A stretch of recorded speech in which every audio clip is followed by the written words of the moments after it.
Welcome everyone to the Three Principles Global Community webinar. The Three Principles Global Community, also known as 3PGC, is a nonprofit organization that's committed to bringing an understanding of the three principles to people throughout the world. Today we have Rohini Ross with us. Rohini is the founder and presenter of the Soul-Centered series, Psychology, Spirituality, and the Teachings of Sydney Banks, that starts October 2018, that's this year, in Santa Monica, California. Rohini is passionate about helping people wake up to their potential. She's a transformative coach, trainer, and author of Marriage, the Soul-Centered series, Book 1. Rohini has an international coaching practice helping individuals, couples, and professionals embrace all of who they are so they can experience greater levels of well-being, resiliency, and success. You can follow Rohini on Facebook, Twitter, Instagram, watch her vlogs with her husband Angus Ross, and subscribe to her weekly blog on her website, www.rohiniross.com. And I will post all of this on YouTube under the recording, so you'll be able to get in touch with Rohini. So Rohini, thank you so much. I'm really excited that you're here and looking forward to hearing what you have to share. Thank you so much, Bonnie.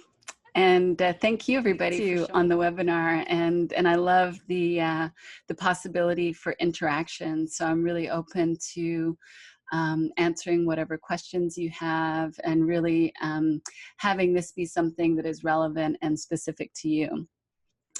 And so what I'm going to be talking about is how the understanding of the principles really has impacted my marriage. It's impacted all areas of my life, but I would say that this is one of the areas that I am most grateful for, and also have seen such tremendous impact. And so that's why I'm really happy to share about it. And just as a caveat, I want to remind everybody, I'm sure you all know this, but just to remind everyone that I'm going to be sharing my story, my insights, and that's hopefully going to be interesting and perhaps even entertaining. I can't guarantee that part, but to remember that the answers are not going to come from what I'm sharing. They're going to come from inside of you, and to remember that that's the direction that I'm pointing in. I'm pointing always towards your capacity to have fresh thinking, for your capacity to connect with your own common sense and deep knowing within you. So I'm hoping that my story is helpful in terms of pointing in that direction, and that it relaxes your mind and allows you to really open to that what's inside of you. And I'm going to start, I'm not actually going to start at the nadir of my relationship with Angus. I think that's probably a story for another day. But it's actually, I think, even more impactful and interesting to see that I was at a point in our relationship where I actually thought that we were in a really good place. And what that meant is that we had been briefly separated for a period of time, but we got back together, and it was working. But looking back, I can see that even though it was working in my mind, I really wasn't 100% in the relationship. And what I mean by that is that I was still caught up in some pretty significant misunderstandings. And one of the main ones was, it really still looked to me like my well-being was absolutely dependent on how well my relationship with Angus was going. It really looked like his behavior was able to impact my well-being. And it looked like my personality, flaws, weaknesses, whatever you want to call them, were also problematic. And so those really are fundamental misunderstandings as I see them now. And from that place, it really had me not be able to feel safe enough inside to really be experientially all in. So I was married to Angus. It wasn't like I wasn't all in. We had the piece of paper. We'd probably been married, I don't know, over probably at least over 10 years, maybe a little longer. And I would would say that I was committed to him. I wouldn't have said that I wasn't committed to him. But on an internal, emotional, experiential level, I wasn't 2 feet in. And what was keeping me from being 2 feet in was my judgment of him and my judgment of myself. And so what my judgment looked like was that, because of your imperfections as a human being, or what I perceive, they're not even imperfections, but what I perceive as imperfections that you have, such as maybe irritability, or the ability to get angry at times, or be insensitive. Those things mean that I can't really feel safe. And if I can't really feel safe, then I can't really trust you. I can't really be all in this relationship. And that's how it looked to me. That's honest. That's really what it looked like. And then it also looked like, well, I'm just really kind of a sensitive person. I'm kind of insecure person. I have a tendency to take things personally. Well, that's a problem too, because, maybe in my mind, Angus was 80% to blame at that time, but I'll take at least 20% because of those things going on with me. So those are things that I needed to, look at and try and improve in some way. And the other thing, because of that, all that concern about him, about me, what would happen is when I would get upset, is I would take my low mood thinking really seriously. I did not see it as low mood thinking at the time. It really looked like it was important points for me to really look at and make decisions from. And so what would happen is I would get upset, I'd get angry, I'd get hurt, and then I'd get all worried about our relationship and worried about myself and how am I going to do this? And then all of the thinking that I was having, all of that content, I would use that as useful thoughts to consider to try and figure out my life. Now, as you can probably all imagine, if I'm in a low mood, my thinking's not clear, it's all stirred up. If I'm engaging with that thinking, if I'm bringing it to life, if I'm trying to use it as a way to guide my decision-making process, it's pretty much going to bring me to the same conclusion every single time I go there. And that conclusion would be, well, I can't be married to Angus. Like, this isn't going to work. What, of course I can't make this work. And so I would, go down all of that train of thinking, spend all that time, and then I might bring him in on the conversation and tell him how I didn't think we could be together. And, then we'd have probably another nice argument from the one that started off that train of thinking at the beginning. And so it's just very dramatic, tumultuous. It's very painful. And eventually, because we do have well-being inside of us, no matter how distorted thinking gets, eventually I dropped that thinking. Angus would drop his thinking and we just get back on track.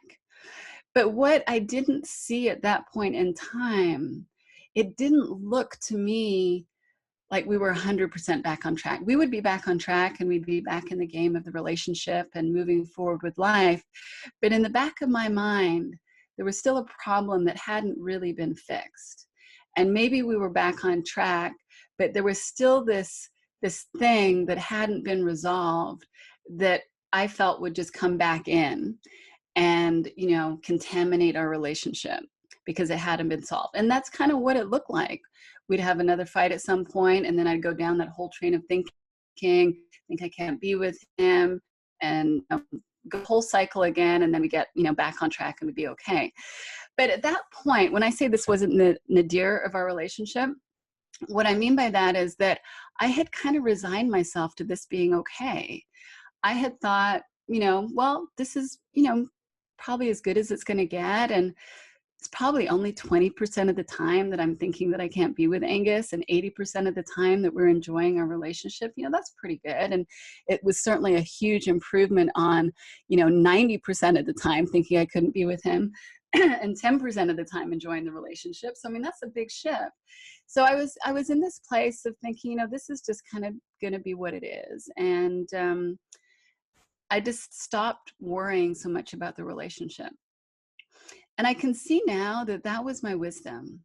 That was really a healthy thing for me to do, was to just kind of stop thinking so much about it and just be okay with where I was at, where he was at, what the quality of our relationship was. So something being good enough was actually a pretty big deal.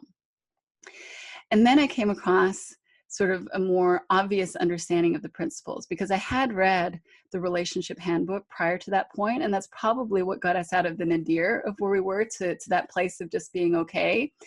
But I read the first edition of the book, because this was quite some years ago, and it didn't talk about the understanding behind the points in the book. And so I didn't really understand that there was a bigger philosophical, spiritual outlook that was sort of driving the content. And so then I did. Then I came across it and I started to see things differently. But what was interesting is because I'd put my relationship with Angus, our marriage, on the back burner, I was really more looking in the direction of my own well-being, in terms of I was feeling burnt out at the time, work-wise, and I was really feeling a lot of insecurity because I was being required to do public speaking at the time. And as much as I wanted to do that, I was really gripped by a lot of anxiety in that experience. So I wasn't even thinking about how the understanding of the principles would impact my relationship with Angus. I was thinking, this is going to be helpful for me in this area. And so I had the opportunity of doing an intensive, and that was really the focus, is how do I get rid of my insecurity? Like, what can I do to have less insecurity in my life? And again, it was a very naive point of view at the time that somehow I needed to improve myself. Somehow there was something wrong with me because I had insecurity. And that was really the time that I had my first sort of major insight into the understanding of the principles. And what I mean by an insight is that I had an experiential experience of knowing. It wasn't a conceptual idea of the understanding, which is what I had been having prior to that. Like, I was getting things on a conceptual level, things were making sense. It was even helpful on a conceptual level to understand that my feelings were coming from thoughts, to recognize that there's a deeper place inside of me that is a constant. But it was still something that it hadn't hit me in the way that this insight did. And so what I saw at that time was that I had a better understanding of the role of thought all of a sudden. So I didn't realize how much I was contributing to stirring my thinking up. And what I mean by that is that I was so self-improvement focused. Like, I kind of like working hard. Like, I don't think there's anything wrong with working hard. And there's lots of things that I think are really useful to, just put energy and effort into. But improving myself was not one of my best ways of putting that energy. And so I was putting on all this energy into trying to improve myself and get rid of insecurity and sort of make myself a better person. But what I saw at that time was like, oh my goodness, I am stirring my thinking up doing all of that. And so when I understood the role of thought, I realized that, okay, if there's well-being just there, that's a constant, and the only thing that really gets in the way of that is my own stirred up personal thinking, and I'm trying to improve myself to get to an experience of peace of mind and well-being by stirring my thing up, it's not going to work. But I had not seen that's what I was doing up to that point. Like, of course, if I'd seen that, I wouldn't have been doing it. So being able to see that, it just like hit me like, oh my goodness, I have just been going in the wrong direction this whole time, thinking that it was going to get me somewhere, thinking that it was going to get me to a better experience. And what I was able to do when I saw it is, in that moment, I just dropped the trying. I dropped the striving. I just let it go. And to validate the experience and understanding of how thought works is, as soon as I dropped it, I just dropped into really beautiful feelings inside of myself. And that's what I mean by an experiential knowing. Like I felt it. I just felt these feelings. I could feel the difference in how I wasn't in all self-judgment, all of the self-criticism, all of this trying to prove myself, and I was okay. And I felt okay in a way that I hadn't felt before. One, the intensity of the feelings were bigger than I'd felt before, but also in that experience, I felt my okayness in a way that allowed me to know that I was okay, even when my emotional experience wasn't that. So what I mean by that is I had a reference point inside of me that I knew was there, even if I was going to be caught up in a painful emotional experience. And that was new. That was really different, because what I had been trying to do before was, in a painful emotional experience, trying to find that place of well-being, because it felt like it was gone. It felt like I'd lost it and I wanted it back. And of course, in all the trying and the striving, it just took me further away from it. But what I could see that was different was that, oh, when I'm in a place of emotional distress and upset, that's got nothing to do with this place of well-being that I'm experiencing now. And I'm not going to find it when I'm in a place of distress and upset. And there's no point in going looking for it, because I'm just going to get more distressed and upset if I do that.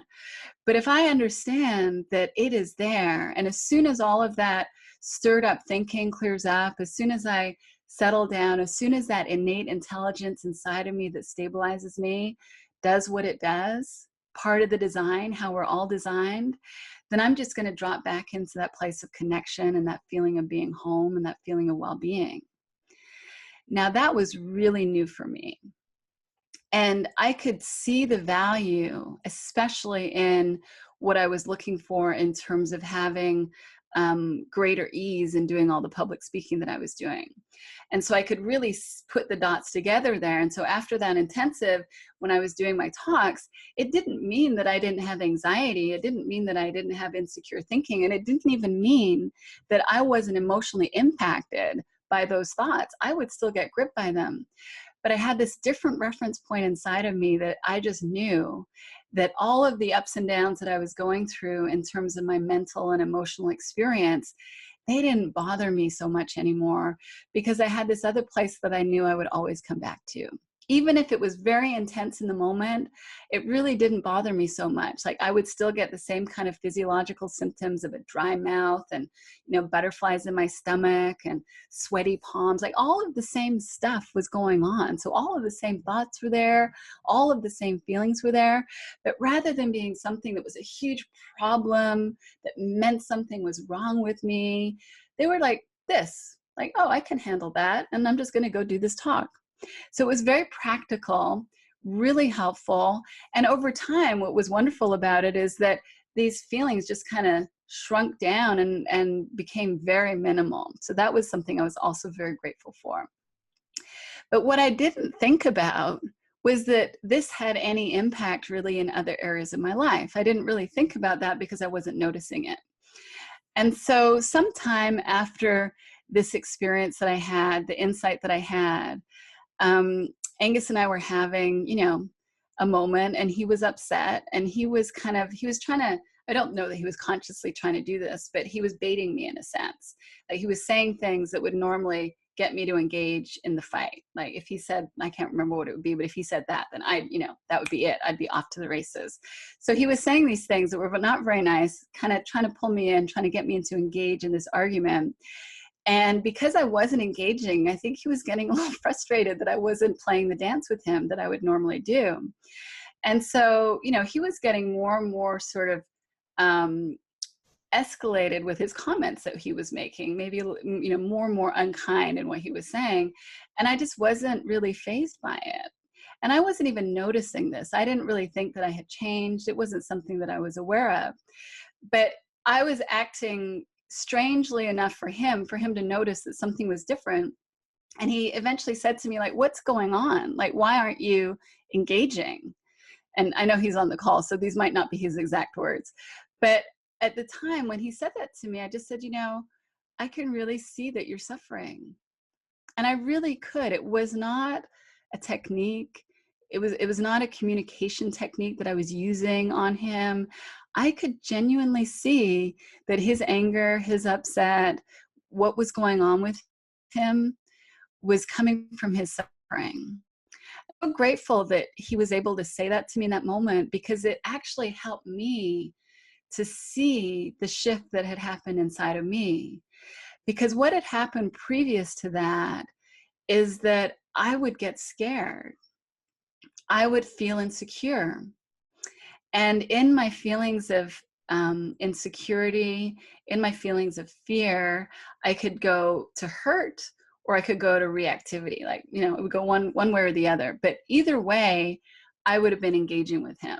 I would, if I was hurt, I would be blaming him, you know, telling him what an awful person he was, you know, or just, you know, making him responsible for my upset.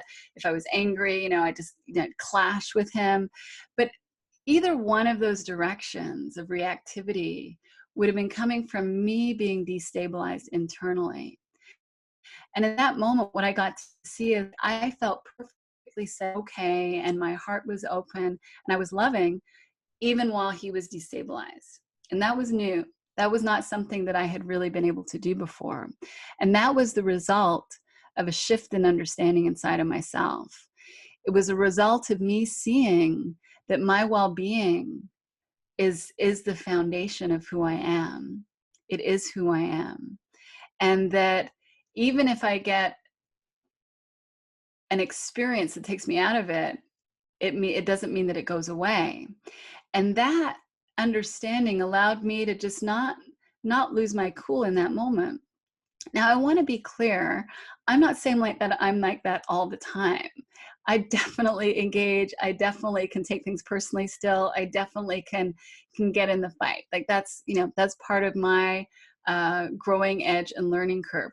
But I'm far better at not losing my stability in the face of somebody else's upset, in the face of someone else's anger, in the face of somebody else being critical of me.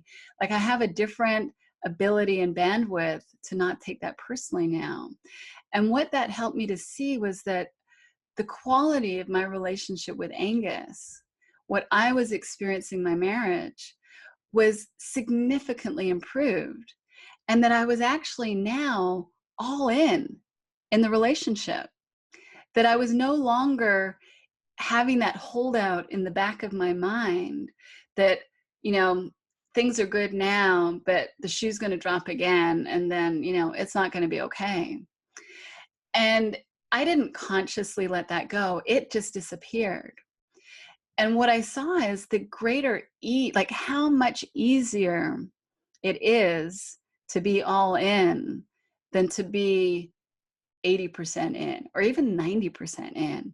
That willingness to just be there and to know that I'm okay made the whole relationship a different experience for myself, and it had a ripple effect, I think, with him. And in terms of the benefits of that, it was absolutely coming back to me having a better understanding of the principles for myself, a better experiential knowing that increased my grounding within myself, that allowed me to accept my humanness more, first and foremost, that I was no longer scared of my insecure feelings. I was no longer as scared of my own anger. I could see that even if I got, you know, really intense in various ways, that really didn't mean anything about me, and that I didn't need to fix it or change it, and that I would be able to come back to myself. So there was just much less drama about my humanness inside of myself, so that it was okay for me to be human. I wasn't feeling like I wasn't good enough as a human being, which is what I had been struggling with previously, really thinking that I needed to improve myself and get my act together. And the freedom of seeing that I'm not required to get my act together, like wherever I'm at is good enough, and that it's good enough for me. It's also good enough to be in a relationship. It's good enough to be married. And what it also did for me is it allowed me to have room for Angus being human, because I had been holding out for some kind of him to reach some kind of standard of human perfection that would allow me to be okay in the relationship. That I thought that somehow our marriage would work when we had each of us improved ourselves. And I was just able to let that go and see it didn't matter that he, can lose his temper. It didn't matter that, sometimes he might say something mean. It didn't matter.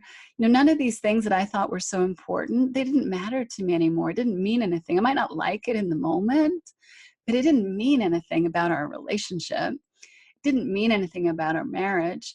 And so what happened was, like, all these things that I would spend that time thinking about and worrying about and eventually getting to the conclusion that I couldn't be married to Angus about because of these things, I just stopped thinking about it because it was no longer relevant.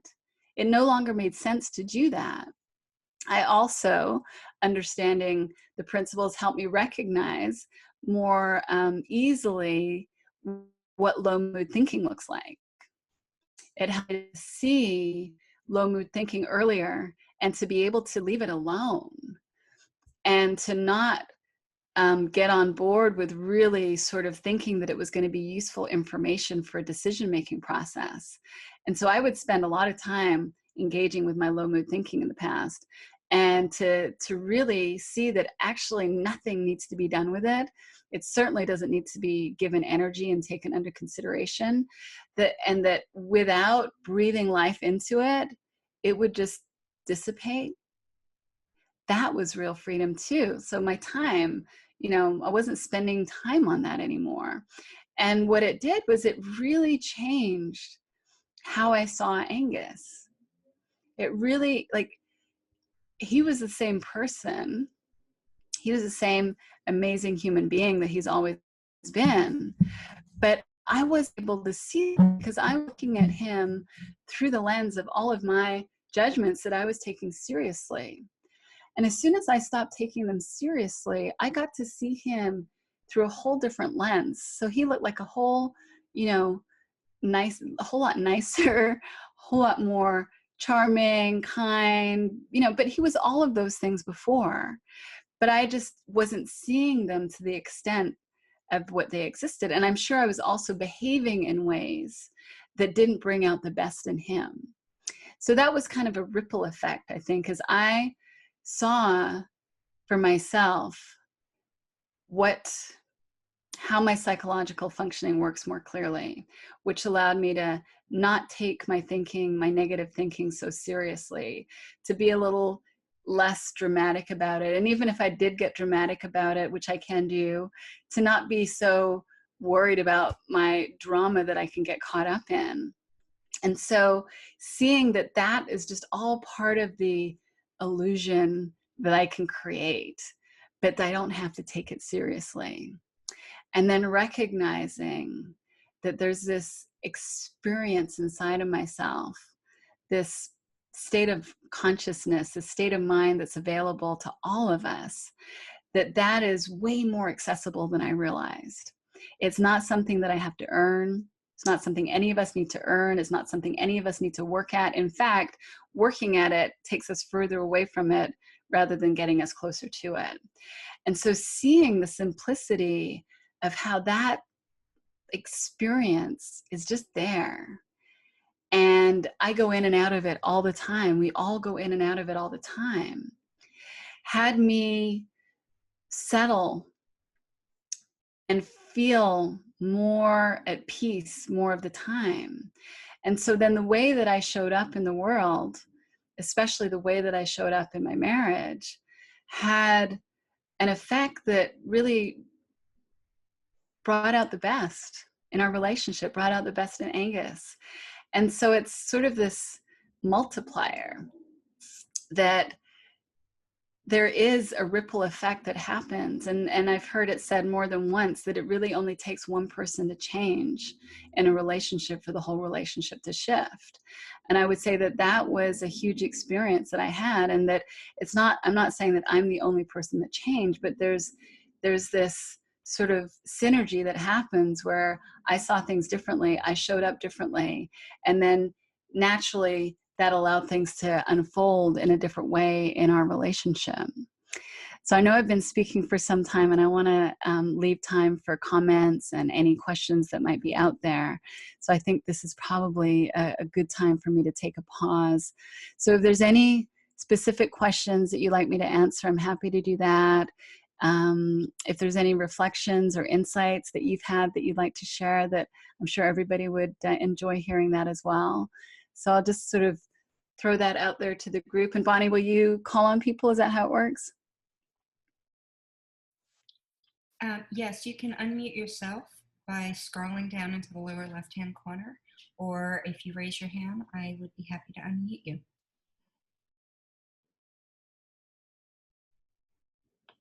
I can't see, but I'm going to scroll through the screens.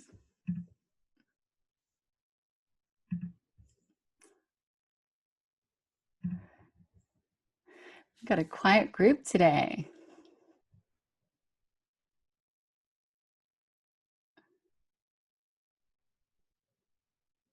So I guess one question. Oh yeah, go ahead. Go ahead. Who's that? Pat. Hi, Pat. Hi.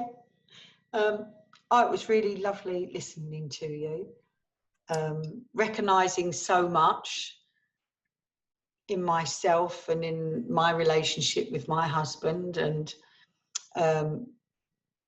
I love listening to you and Angus in your Fridays. I mean, they just make my week. I can't wait to see what the pair of you are up to, because to me, it's so real. It's not just how wonderful you are getting on. You know, it's not all just that. It's the bit when you do fall out of, you know, the low moods, you know, and listening to the two of you, it's just so normal, so humble and honest, that it seems to be able to touch me quicker and easier than some things that I get caught in the intellect. But because when I'm listening to you, and I'm so sorry, Angus, I'm bringing you in, but when I listen to the pair of you, it's so human. That's as well. It's so human. And as you were speaking, I could really associate with most of what you were saying. But the bit that tonight just got me was that bit of being human. Before I came upon the principles, we're all broke. I thought, well, I was broken, went to so many things to try and fix myself. And some of them worked for a little while, some of them didn't. And then there was a lot of judgment about my humanness, because I was trying to be so spiritual. And if I was rude to my husband, if I was horrible to someone, if I had horrible thoughts, that to me was me. That was personal. I was having it, and there was a lot of judgment around it. But coming into this, it's the first, I'm saying thing, but there's the first understanding that has allowed me to embrace all of me. Human part, that anger, all of me. I noticed when I started, I didn't even allow it, like you said, it just started to happen from within. And then what was lovely was a lot of judgment about myself started to fall away. And I could, like you say, sometimes, you know, and with even partners, like my husband's got nothing to do with any of this. Now we can have a full-blown shouting match that something's happened. Yeah, we had one the other day. I walked out. I can't want him to say what I said and all that. But you know what I notice as well? When it's done, it's done. And when we come back together, we're not doing, you know, the face, punishing each other, you know, that looking at each other, you said this, and then I'll be thinking of things to annoy him, and I know he'd be trying to wind me up. And I also know it would also be that we'd still want to win. So it would have been, you know, well, I'm not putting up with that now. Now, when I walked in that day after being gone an hour, I walked in, he said hello, and there was nothing there. It was wonderful. So just that jump back before I finished, sorry, it was what I'm noticing now, that the judgments about myself, I'm not having so much. What you said about with Angus, I've seen as well, that I'm not taking it personally what he says, that I see his suffering. So it makes that oneness about us all felt, but it also, I am less judgmental about him and other people, but I've had to experience it for myself and be aware of it before that could happen. So it's wonderful to hear the way you put things. It's wonderful, your relationship that's so honest with Angus, that makes me be able to be human and real without having to pretend. Because when I've been to other things and it's always everything's so nice, you don't want to be the one to say, oh, we're not getting on very well, you know. But with you two, and I'm saying you two because you know, this is sort of that relationship, is that it makes you want to then throw your bit out and have a laugh about it and go, when you were talking about being cold in bed, and you remember that one, and then I go to bed dressed up like I'm going out for the winter, and there's my husband in his boxer shorts boiling, you know. And that's the way it is. We can laugh at it so much better now. So thank you so much. Wonderful listening to you as always. And I love you, Angus. Thank you, Pat. And I'll just comment. I think there's another question coming, but I just want to make a comment on what you're saying, because I think it's so, you know, it really surprised me that letting go of my judgments on my humanness, really just letting, you know, accepting I'm not perfect, I get angry sometimes, I'm mean sometimes, you know, I could be a bitch, like all of that actually took the pressure off of me. And that all of those behaviors that I was judging myself and wanting to get rid of actually became much less by accepting them.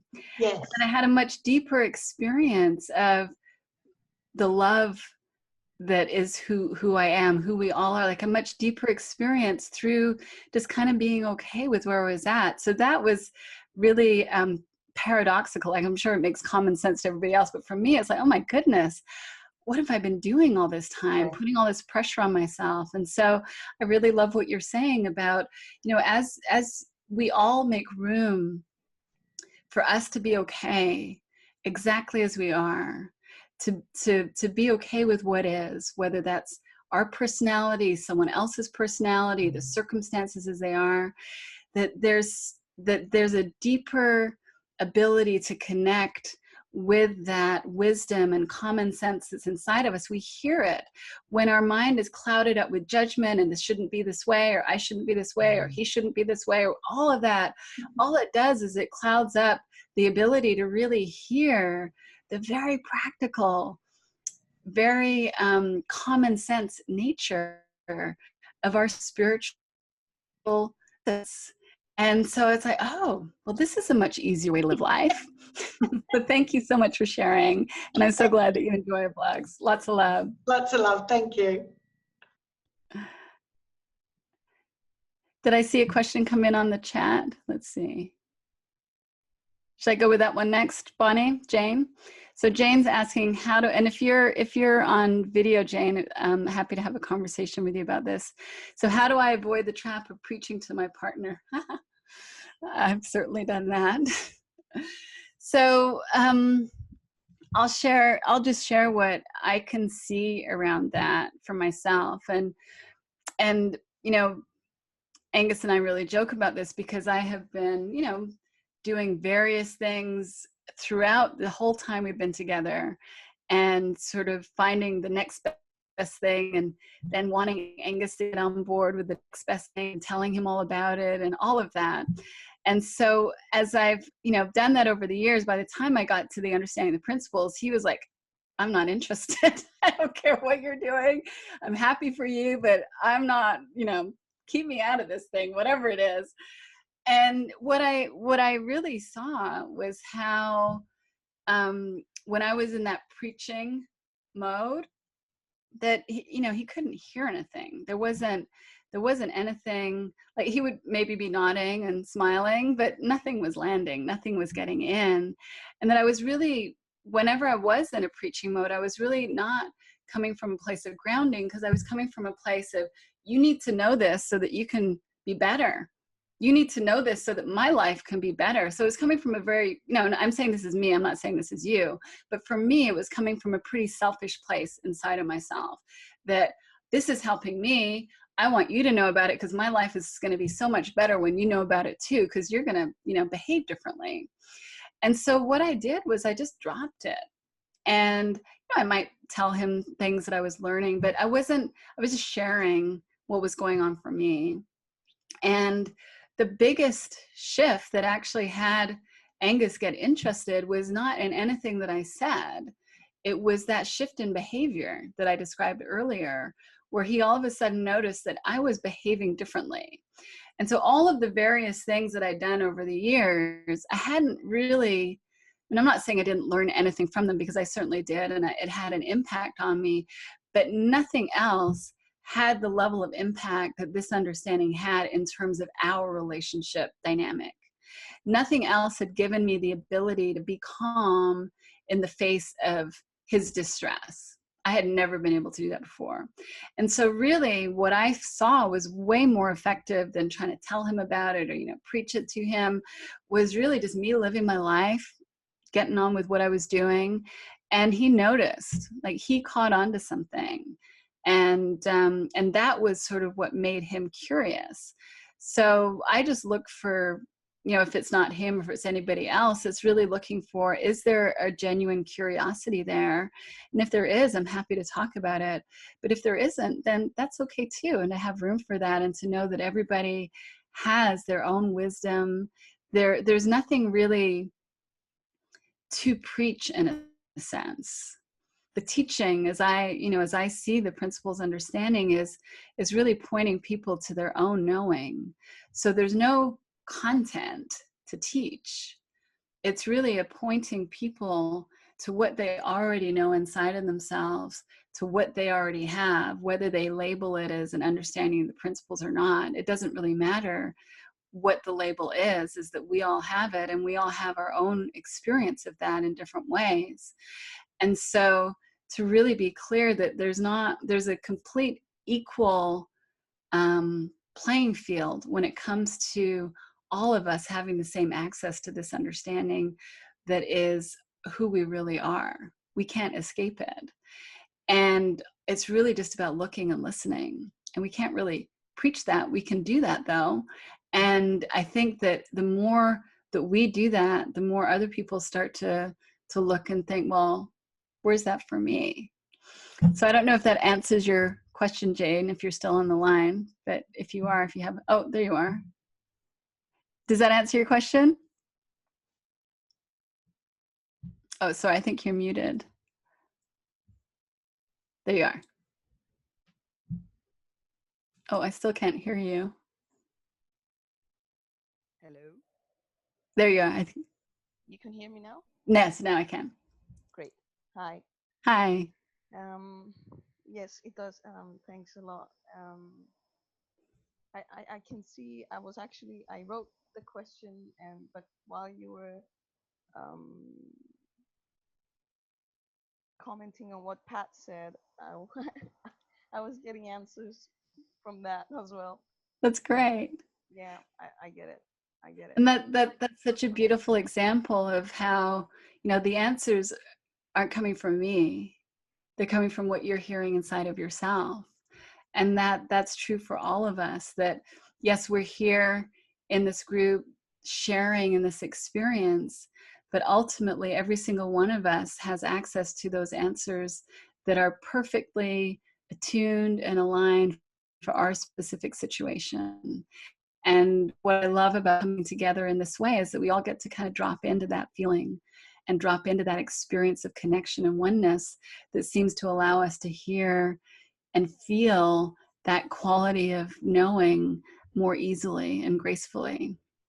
So it's like we're all in this together. Indeed. Thank you so much. Thanks, Jane. What else? I'd love to hear from anyone else. Any other reflections? Myrna? Yeah, Myrna. For me? There you are. Okay, yeah. Thank you for sharing your your journey. It's a very interesting and a beautiful one. Thank My you. question is, you mentioned earlier that you participated in an intensive and that seemed to have affected you. Can you share a little bit more about that? Yeah, I'd be happy to. So an intensive, a few principles practitioners like to work in this way. I like to work in this way too, where basically you take I took 4 days out of my life to go up to La Conner. I did the intensive with Linda Pransky and Leela Turner. And the intent was just to really spend 4 days allowing myself to just sort of let the busyness of my mind settle down and really learn more about the understanding. And the focus really, like I said, was to look at how to have less insecurity in my life. And what was interesting to me, though, is that I didn't really understand the benefit of slowing down at that point in time. So they had asked me to come in and, come in the night before, go to the session the next day in the morning. And I'm like, well, I can't do that. I'm doing this talk here. What I can do is I can fly in and I'll, fly in the morning and I'll drive there and I'll start with the session in the afternoon. So I had no real respect for slowing down at that point. I have a lot more respect for it now, but I didn't have much for it then. But what was really interesting was that even in the busyness of my mind, even in the, driving somewhere new, leaving the airport, just walking straight into a session, that first session that afternoon was when I heard something. And I could have literally left that session and had got what I needed. So it's not, I didn't control that. None of us control the timing of it. So intensives are beautiful because it tends to take a little time to slow the mind down and to really hear something, but not always. But for me, it was just like, I just saw what I was doing that was crazy in that moment. And I couldn't have made myself see it. It just happened. I was just ready to see it and I saw it. And I think that's the beauty of this intelligence behind life that we all have inside of us, is that it reveals itself to us in its own timing, which is always going to be the perfect timing. So it could be in an intensive, it could be when you're sitting on a bus reading a book, it could be during a dream, like who knows when that understanding is going to come forward. It's there and it will come forward when it's good and ready to come forward. Well, I guess I've been waiting for it to get to me and just say, hey, I'm here. So when you started talking in the beginning of the webinar, I mean, for me, it was just like words. And I'm like, okay, I've read the books, Michael Neal's books, and I've listened to Sydney Banks' tapes on YouTube. But I'm still not getting it or not feeling it. So it's like, what's wrong? I hear everybody else saying, oh yes, I can feel these and I can feel that, but I don't feel anything. So as you were talking, maybe about a half an hour into the webinar, the only thing I can say is that I could sense that you were coming from something deeper. That's about it. So maybe that's all I need for now. And maybe I'm trying too hard. I'm trying to make sure that our relationship works better, or that I could be better, or things should be better by now because I've read all these books. But I guess it happens when it happens. Yeah, it absolutely, that's accurate. And I think you're onto it when you say, maybe I'm trying too hard. It's like there's a grasping that the intellect will do to try and get something. But a spiritual understanding, an experience of our deeper knowing can't be got that way. And it's actually in the not try, like that probably why I got so impacted on that first meeting. And this was years after I had been studying this. This was not like, my first experience with the principles. I had been, learning about it, and like I said, I had a conceptual understanding that was somewhat helpful. But at that point, I felt something more deeply. And it was probably because I had just rushed off the airport, wasn't really thinking I was going to get anything. Like this was a meeting that it was just an introduction. I wasn't going to get anything out of that. Hadn't started trying yet. I was just like, oh, I'm off the airport. Let's talk about what this is going to be about for the next 3 days or whatever. So it's like, it's kind of, I think it happens in that way where we stop trying, we stop looking, we don't try to learn anything, because all that trying is noise in the system. And we hear the noise. As soon as we're like, oh, I'm not going to learn anything now, the noise goes away, and all of a sudden we hear something. But you can't work at not trying. Like you can't work at it, but you can be like, you know what? I'm good enough where I'm at. This is where I'm at, and this is totally fine.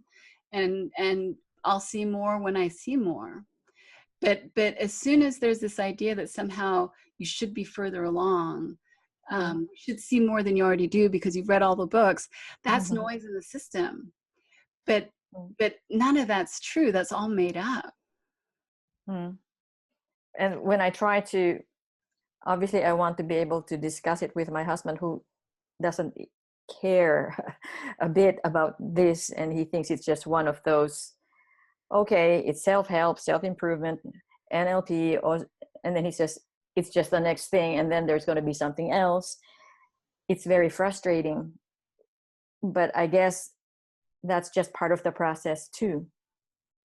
Yeah. I'm just laughing because I'm thinking Angus should start a self-help group for husbands and wives have gone through everything. I think you're absolutely right. Here she goes again. Exactly. Because, who else would you like to discuss it with? Right? Yeah, of course. But what I would just encourage you to see is like, your husband knows this already. You don't need to discuss it with him. He's got wisdom inside of him, just like you do, just like I do, just like anybody does. And he relates to it in his way. And so get curious about what that's like for him without even having to talk about the principles. Just get curious about what that's like for him. And when you say you're not getting it, I don't believe that either, because I'm sure there are times when you drop thought and you're just in a nice feeling, right? There's times where you're just in a nice feeling. That's it. You're getting it. That's it. So understanding that that's it, there's like, oh, that's it. Well, I do that all the time, And then you just start to respect it more, because I thought I needed to find peace of mind. I wasn't seeing all those times when I was like snuggling with my kids at the time, or going for a walk with my dog, or just being really connected with Angus, or just daydreaming. Like I didn't see that as being important or relevant or spiritual. But yet that was happening all the time in my life. I just wasn't respecting it for anything important. I was looking for something else. Like spirituality is this thing, when I was living it every day, each day, multiple times a day. I see. So these days, when he says something that annoys you or irritates you, you still have that initial reaction to just react. Do you still have that, or? It's going to depend on my state of mind. It's going to depend on how clear I see things in the moment. Like if I'm in a really nice feeling and seeing things really clearly, I'm like, oh, Angus is having a hard day. If I'm all stirred up and in sort of total bitch mode, I'll like be right on him, drag down. Okay. Okay. So it's like, there's no perfection in this, but like Pat was saying, when that happens, I jump out of it a lot more quickly. It doesn't go so long. And there's a resilience. I see the resilience in the relationship and in myself, that when it happens, like, oh boy, what were you doing there? And we just bounce back, and it's not a big deal. I see. Okay. Thank you. You've been very helpful. I'm glad. Thank you, Myrna. Thank you so much for your questions. They're really great. Janan? Yes. Hi, there you are. Hi. Hi. Hello. I want to thank you so much for sharing what you did, because I was listening and with your spirit animating all what you say. I mean, you're fabulous to listen to and to watch. What you're saying, what struck me is that it's a typical thing for all relationships. That's the beauty of it, that it's so common, right? I mean, the way this bantering and fights and, I mean, I am not even in a relationship now. I'm in the last stage of my life anyway. But the thing is, I had a very tumultuous, marriage for so long that ended, and all what's left is resentments and whatnot. And so while I'm listening to you, and knowing the principles, and I just had a couple of thoughts. The beauty of it is that we do understand ourselves through understanding the principles. So knowing that this, our innate nature is what it is, and that we are in a thought storm, we are thinking, we are in a low mood, we know ourselves better. Mm-hmm. So you're saying, sometimes you react, sometimes you don't, even now.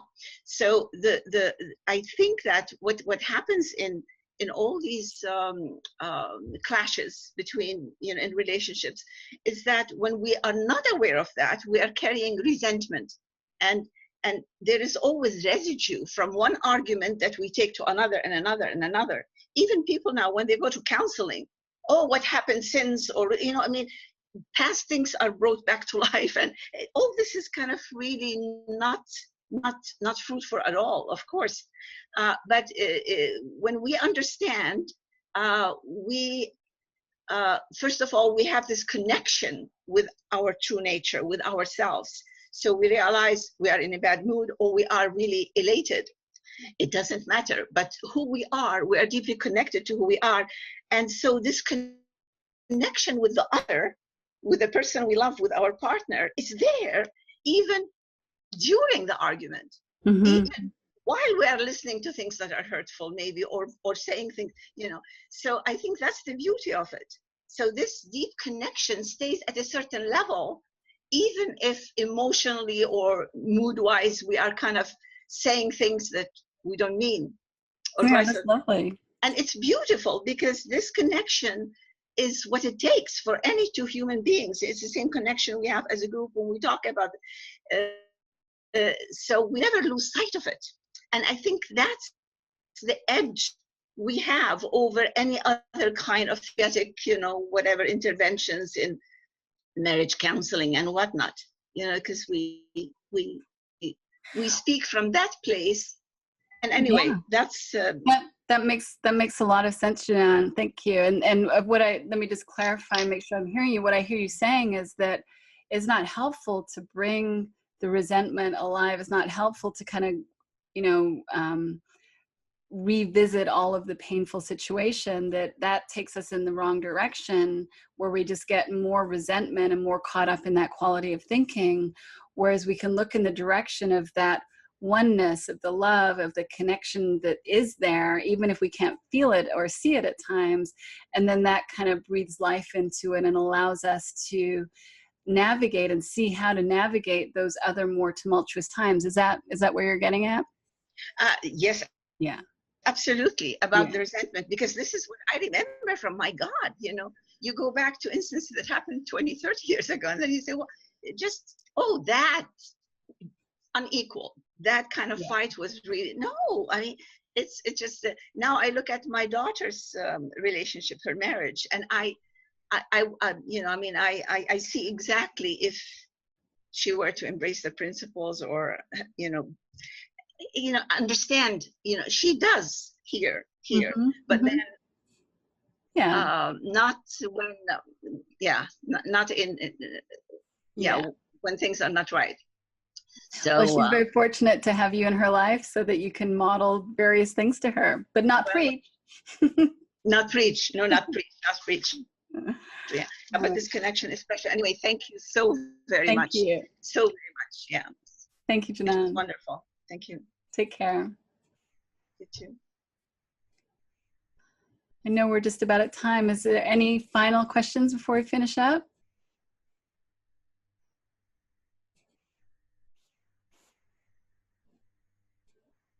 I think I can't see anyone. Can you see anyone, Bonnie? Okay. Well, thank you everybody for listening. It's been really enjoyable. I've loved the call with all of you.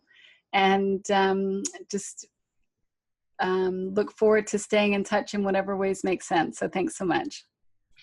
Thank you, Rohini. I really loved listening to what you were sharing, and the way that you were sharing. I think everybody who had questions, you're sharing in such a relatable way for everyone. So thank you so much.